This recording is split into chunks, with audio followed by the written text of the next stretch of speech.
తెలంగాణలో పార్లమెంట్ ఎన్నికల వేడి రోజుకింత పెరుగుతూ ఉంది.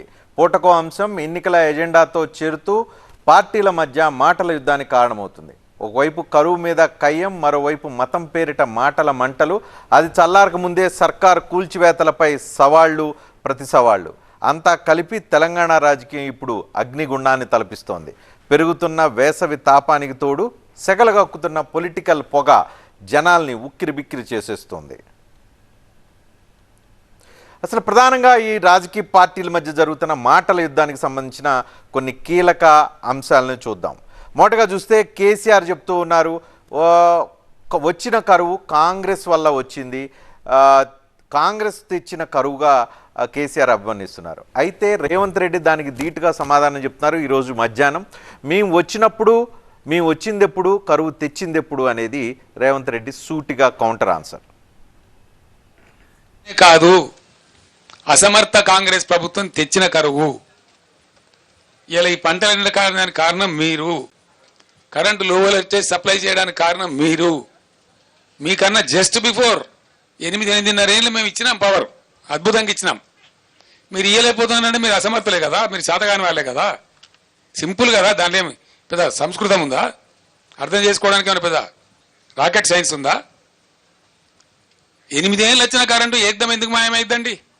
ఎట్లా మాయమవుతుంది? మేము వచ్చింది ఎప్పుడు, వానలు రాకపోయేప్పుడు, కరువు మేమెప్పుడు తెస్తుమే? నీవు చేసిన కర్మ మాకు తగులుకున్నది. నువ్వు చేసిన పాపాలు ఎట్లా నీ పిల్లలకు తగులుకొని జైలు కోతురో, ముఖ్యమంత్రిగా ఈ రాష్ట్రానికి చేసిన నువ్వు అన్యాయము.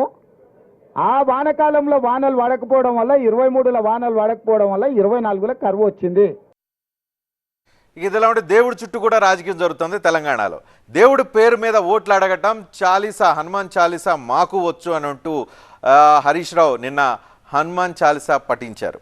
అయితే ఓడితేనే హిందువులమని గుర్తొచ్చిందా అని రఘునందన్ నుంచి కౌంటర్ వస్తూ ఉంది. జయ హనుమంత జ్ఞాన గుణవందిత జయ పండిత త్రిలోక పూజిత రామదూత అతులిత బలదామ అంజనీపుత్ర పవనసుత నామ.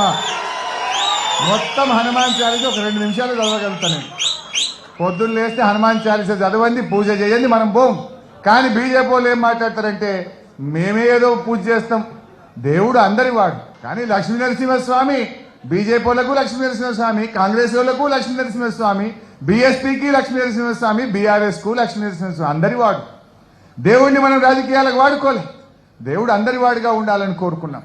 కానీ బీజేపీ వాళ్ళు చేసిందేమి లేక కేవలం మతాన్ని అడ్డం పెట్టుకోండి, దేవుడిని అడ్డం పెట్టుకోండి ఇలా రాజకీయాలు చేసేటువంటి ప్రయత్నం చేస్తున్నారు. అధికారంలో ఉన్నంతసేపు కాసిం రజ్వీ వారసులు, అధికారం కోల్పోయినాక హిందువుల. 2019 ఎన్నికలప్పుడు మీ మామ కరీంనగర్కి పోయి హిందుగాళ్ళు బొందుగాళ్ళు అన్నాడు. ఆనాడు మీరు హిందువు అయితే మీకు ఆ విషయం ఎందుకు గుర్తుకు రాలేదు? నాకు హనుమాన్ చాలీసా వచ్చు, నేను ఇప్పుడు చదవనా అంటే ఆ పక్కన ఉన్న వినయ్ భాస్కర్ అంటే ఆయన చదవన్నా రోజు పూజ చేస్తారట వీళ్ళు. ఎప్పుడైనా ఎవరి ముఖానికైనా బొట్టు కనబడ్డా? అది మేమే బొట్లు పెడతాం, మేమే పూజలు చేస్తాం, మేమే హిందువులం. ఎప్పుడు యాదికి వచ్చింది హరీష్? అధికారం పోయిన తర్వాత హిందువులు, అధికారంలో ఉన్నప్పుడు కాసిం రజ్వీ వారసులు. ఈ పక్క ఓవైసీ, ఆ పక్క ఓవైసీని కూర్చోబెట్టుకొని మీరే కదా ఖర్జూర పనులు తినిపించుకుంటే ఎగబడ్డది. ఎన్నడన్నా హిందువుల గాయం తగులితే ఈ రోజు దాకా హరీష్ అన్నట్టు ఆయన వచ్చి పరామర్శించిండా? అవేం చేయని హరీష్ రావు హిందువులకి వారసులం అని చెప్తుంటే దయ్యాలు వేదాలు వల్లించినట్టున్నాయి. ఇక తెలంగాణ రాజకీయం రాముని కూడా వదలలేదు. జై శ్రీరామ్ నినాదం అన్నం పెట్టదు, ఉద్యోగం ఇవ్వదు అని కేటీఆర్ అంటున్నారు. అయితే రాముడు అందరివాడు, ఆయన ఫోటో పెట్టుకునే తిరిగి ఓట్లు అడుగుతాము అనేది బండి సంజయ్ ఇస్తున్న కౌంటర్. దగ్గరికి పోదాం, చెబుదాం వాళ్ళకు, అన్నా సెక్యులర్ పార్టీ, నిజమైన సెక్యులర్ పార్టీ ఇలా రాష్ట్రంలో ఏదైనా ఉంది అంటే కేవలం కేసీఆర్ గారి నాయకత్వంలో బీఆర్ఎస్ మాత్రమే. మనిషిని మనిషిగా చూసే పార్టీ, మతం కోణంలో చూడని పార్టీ ఏదైనా ఉందంటే మన పార్టీ మాత్రమే అని చెప్పాలా. అదేవిధంగా ఎవరన్నా పిల్లలు జై శ్రీరామ్ అంటే వాళ్ళకు కూడా సంజాయించాలి. జై శ్రీరామ్ అనే నినాదం కడుపు నింపదు. జై శ్రీరామ్ అనే నినాదం నీకు ఉద్యోగం ఇయ్యది.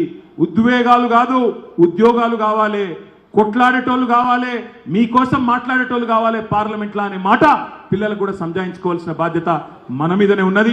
మేము బాధ్యత దొంగసారి పెట్టుకుంటాం, ఇది డైరెక్ట్ చెప్పుకొని తిరుగుతున్నాము. కాంగ్రెస్ పార్టీలు బాబర్ ఫోటో పెట్టుకుంటున్నాం. మేము వద్దన్నామే? మేము వద్దలే కదా. రాముని ఫోటో మా దేవుడు, మా ఆరాధ్య దేవుడు మా అందాల రాముడు, మా ఆదర్శ రాముడు, అందరి రాముడు, అయోధ్య రాముడి ఫోటో పెట్టుకొని పక్క తిరుగుతాం.